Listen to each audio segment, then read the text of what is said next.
Satnam, everybody. Maharaj Singh, and I'm going to give you a brief explanation of what we're going to be doing for the next 40 days of grace. The reason why we're calling it 40 days of grace is because it's the 10th Puri, and in a very short version, the 10th Puri grants us grace.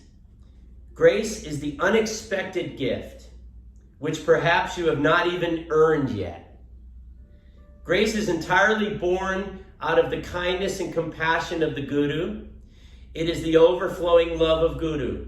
It is freely given forgiveness. So, I don't know about you, but I am really open in my life right now to anything that even sounds like that coming into my auric field through this chanting of the 10 Puri.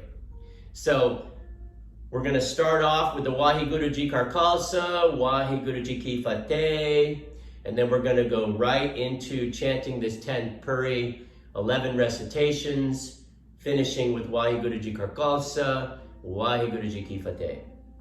Now, after that, we're going to go into one of the most powerful kriyas that Yogi Bhajan had taught, called the kriya for conquering your imagined disabilities. Very, very, very powerful kriya.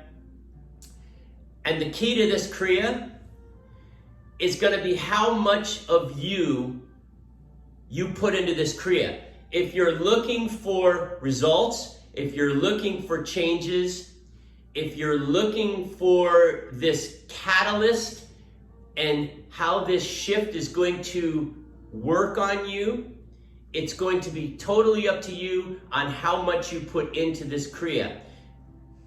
If you can put all of yourself into this kriya in a very, very short amount of time, it's going to give you feedback.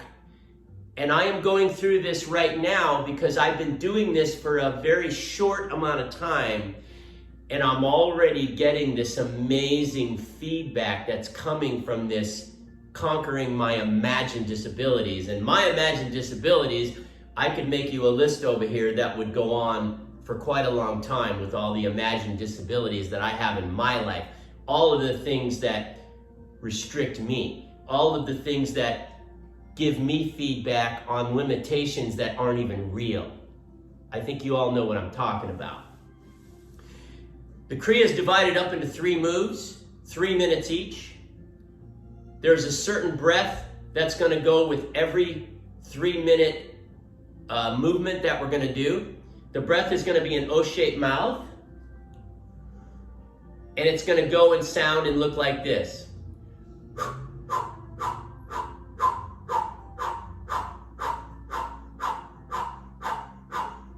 Navel's going to pump. Breath is going to go in a rhythm. We're going to have a certain mantra that we're going to play that's going to make it very easy. You can choose your own mantra that makes it very easy with rhythm. There's 3 movements to this. The other part of what's happening in this that's going to happen every time as well is going to be your eyes.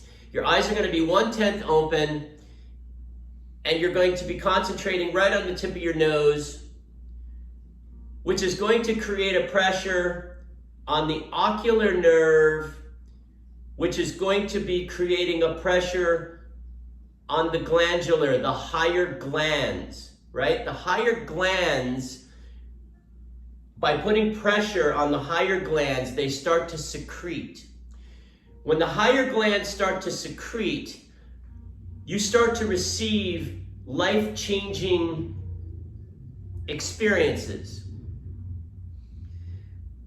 When the higher glands secrete, it transfers into the consciousness.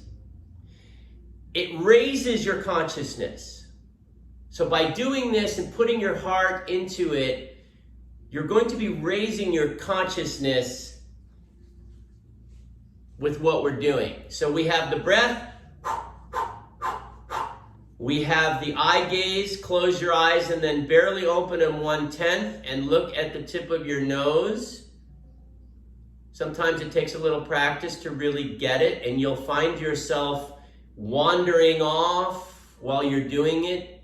Do your best to bring yourself back, because we really want to activate the ocular nerve, putting pressure on the higher gland pituitary, giving us an overall raising of the consciousness, giving us a new outlook on life, a different perspective on all of our imagined disabilities.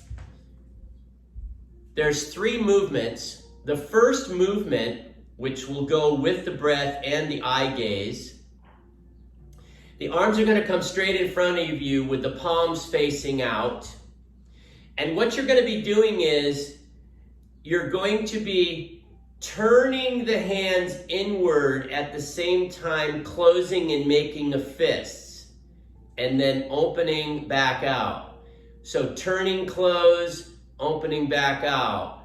So it's going to look like this.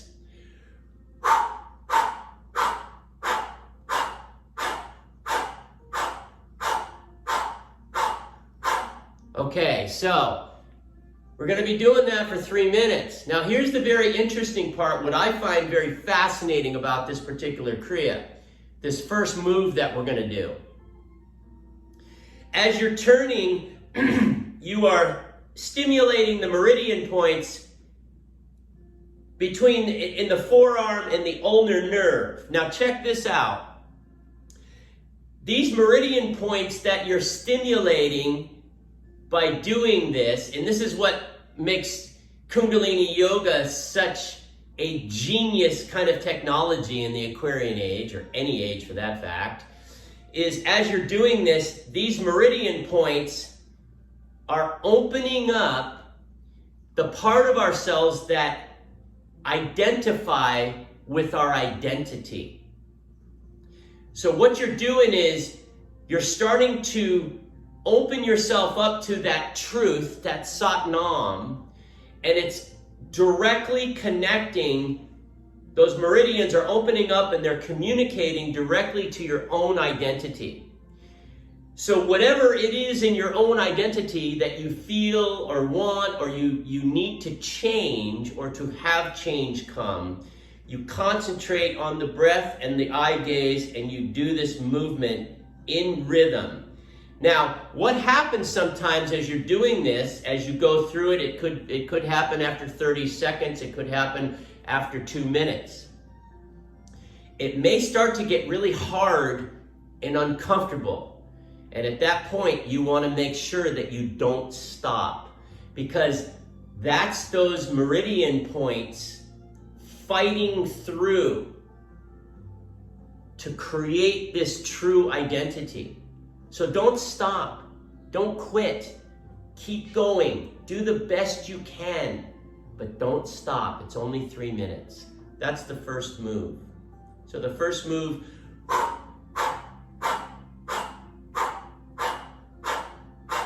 3 minutes. Second move goes like this. We're going to bring our arms so our hands are tilted up like this. So we're going to put a little pressure back on that wrist so that they're going to be pushed back. We're going to hold the arms like this, and we're going to be inhaling and exhaling.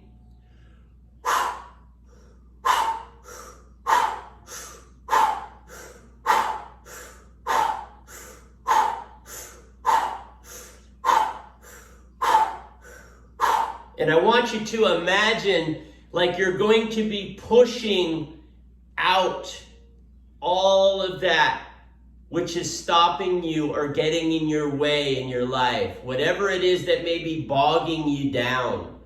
You're inhaling and exhaling.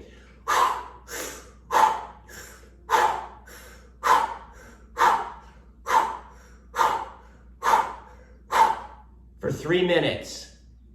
And you're imagining whatever's in your way, you're pushing out of the way so you can move forward and become and move through these imagined disabilities. The third thing we're going to do for 3 minutes, the arms are going to come like you're cupping some water, and you're going to imagine in your mind's eye that you're just throwing this water up in the air, just having fun. just throwing this water as the arms are moving back, the shoulder blades are squeezed together, and you're moving from the back of your shoulder blades, and then you turn to the breath and you turn to the eye gaze, and it looks like this.